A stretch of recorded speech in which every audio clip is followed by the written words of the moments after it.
neza abakunzi ba Dore TV. Twizere yuko aho muherereye hose mu bice bitandukanye muri amahoro. Uyu munsi tugiye kuvuga ku kibazo gikomeye kiri kuvugwa cyane ku rwego mpuzamahanga. Icyo nta kindi ni ukubera iki Leta Zunze Ubumwe za Amerika zafatiye ibihano igihugu cy'u Rwanda. Ese ni iki cyabiteye? Ese ibyo bihano bishobora kugira ingaruka ku bukungu bw'igihugu cy'u Rwanda? Nimba wifuza kumenya ukuri, kurikira iyi nkuru kugeza ku musozo uraza gusobanukirwa. Genda igarutse nk'ibisanzwe, aha ni kuri Dore TV. Ibuka gukanda subscribe kugira ngo dukomeze tubane mu nkuru zikomeye kandi zikoranye ubuhanga. Mbere yo kumenya impamvu rero, ubundi reka tubanze dusobanukirwe ibi bihano mpuzamahanga bivuze iki. Ubundi ibi bihano mpuzamahanga ni ibihano bifatwa n'igihugu cyangwa ibihugu bigamije guhana cyangwa gushyira igitutu ku kindi gihugu kubera politike cyangwa ibikorwa bidashyigikiwe n'ibyo bihugu bindi. Akenshi ibi bihano bishobora kuba guhagarika ubufatanye mu bukungu, guhagarika inkunga no guhana bamwe mu bayobozi b'ibihugu.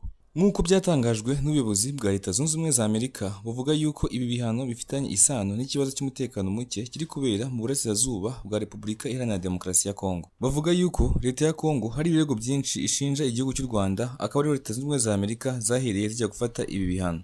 Ahanga u Rwanda rushinja yuko ruri gushyigikira umutwe wa M23 kugira uruhare mu makimbirane yo mu burasirazuba bw'iki gihugu cya Kongo, ndetse kandi bakongera gushinja u Rwanda yuko ruri kwiba ubutunzi kamere bw'iki gihugu. Leta Zunze Ubumwe za Amerika zo zishimangira yuko ibi ngibi bishobora gutera ikibazo cy'umutekano muke muri aka karere kose ka Afurika y'Iburasirazuba, cyane yuko iki kibazo kiri kwisangamo ibihugu bitatu, u Rwanda, Kongo n'u Burundi. Bikavugwa yuko n'ibindi bihugu byegereye cyangwa biri muri kano karere ka Afurika y'Iburasirazuba nabyo bishobora kwisanga biri muri iyi ntambara cyangwa muri aya makimbirane. Ku ruhande rw'igihugu cy'u Rwanda, ubuyobozi bw'iki gihugu bihakana bwivuye inyuma. U Rwanda ruvuga yuko rudashyigikiye na gato umutwe wa M23, ahubwo ikibazo cya Kongo gifite inkomoko by'imbere mu gihugu cyayo.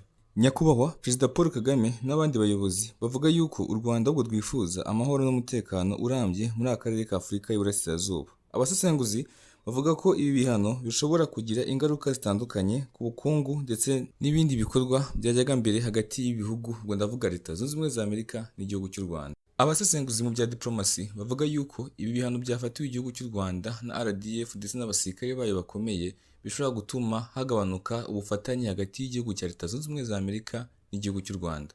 Bakavuga yuko kandi ibi bihano bishobora kugira ingaruka ku bukungu n'ihagarikwa ry'imishinga ibihugu byombi, ubwo ndavuga u Rwanda na Leta Zunze Ubumwe za Amerika byahuriragaho. Ndetse kandi bakavuga yuko ibi bihano bishobora kongera ubushyamirane muri diplomasi y'ibi bihugu, ubwo ndavuga Kongo, Leta Zunze Ubumwe za Amerika, u Rwanda n'igihugu cy'u Burundi. Twihuse cyane, reka turebe ibyo bihano ubundi byafashwe ni ibihe. Ese ubundi ni bande byafatiweho?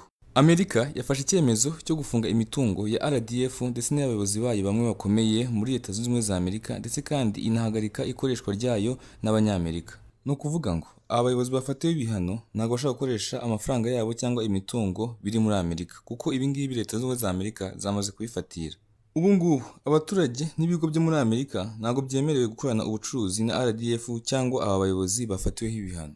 Byumvikane neza yuko iki gihugu cya Leta Zunze Ubumwe za Amerika cyamaze kwerekana uruhande kibogamiyeho nyuma yo gufata ibi bihano kuri gisirikare cy'u Rwanda, Rwanda Defense Force cyangwa RDF, ndetse n'abayobozi bacyo bakomeye. Iki gihugu cya Amerika kandi cyagaragaje urutonde rw'abayobozi bakuru ba RDF bafatiwe ibihano. Aha ngaha bagaragaje Mubaraka Muganga, Vincent Nyakarundi, Stanislas Gashugi. Aba ngaba aribo bayobozi bakuru ba RDF bafatiweho ibi bihano. Ni ukuvuga ngo aba bayobozi imitungo yabo muri Amerika yafunzwe, ndetse kandi ntibemerewe gukorana ubucuruzi n'Abanyamerika.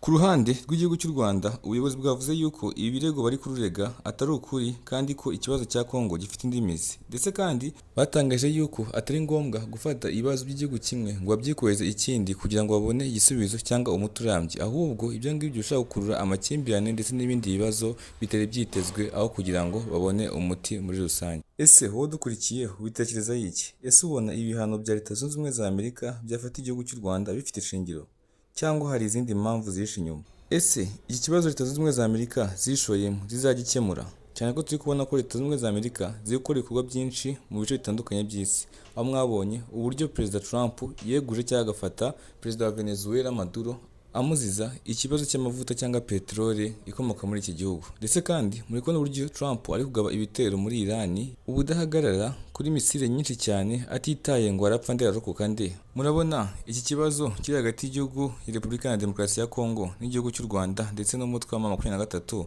azagishobora ngo yo kugenda akora ibikorwa byinshi bitandukanye ku migabane itandukanye. Tubwire ko byumva. tanga igitekerezo cyawe muri comment. Ikindi kandi ibuka gukanda subscribe kugira ngo utazongera gucikwa n'inkuru nziza zikoranye ubuhanga kandi n'ubusesenguzi bwimbitse. Kedi Gabisi nk'ibisanzwe, tubonane mu zindi nkuru. Ciao.